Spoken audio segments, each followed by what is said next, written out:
Hey everyone, today we're diving into the wild journey of General William Tecumseh Sherman's march to the sea during the Civil War. It's quite a story. Oh, I've been looking forward to this one. So Sherman had just captured Atlanta in 1864, right? Yeah, that's right. And instead of taking a break, he decides to march to Savannah, Georgia. Interesting. Wait, so he didn't stick around in Atlanta? No, he didn't. Sherman wanted to make a bigger impact. He wanted to, cripple the Confederacy's ability to fight. Ah, So he chose to cut a destructive path through Georgia. that's bold.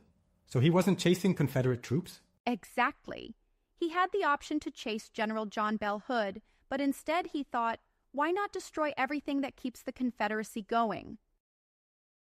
Makes sense. Sounds like total war? It was total war. On November 15th, his army of 60,000 men set off, leaving Atlanta in flames. Wow, they burned the city? Yes, they did. The goal was to target railroads, farms, factories, anything that could support the Confederate war effort. I They see. even twisted railroad tracks around trees, calling them Sherman's neckties, Sherman's neckties? That's quite something. right? And they didn't stop there. His troops took food and supplies from plantations. If you were a pig or chicken in Georgia back then, your days were numbered. Living off the land, literally. Exactly, and leaving a 60-mile-wide path of destruction behind them. Some Confederate officers accused him of waging war on civilians. Well, was that the case? Sherman saw it differently. He believed he was attacking the South's ability to wage war. If that meant destroying resources, so be it. Understandable. It's a harsh strategy, but effective, I suppose. Definitely effective. Meanwhile, Confederate General Joseph E. Johnston was supposed to stop him. Right. Could he? Not really. He didn't have enough men. The Confederate army was spread thin, and chasing Sherman's fast-moving troops was like trying to catch a tornado with a butterfly net. Great analogy. That's a tough situation. By December 10th, Sherman reached the outskirts of Savannah. That was quick. Did they face resistance there? A bit. The city was defended by General William Hardee, but he was outnumbered and outgunned. Oh no. So what did Hardee do? He decided to evacuate.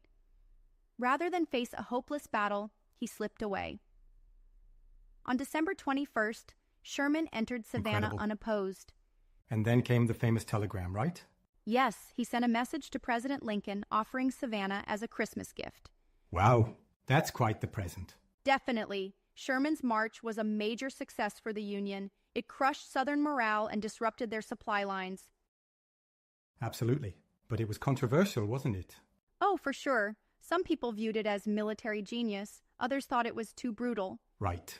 Destroying civilian property is pretty extreme.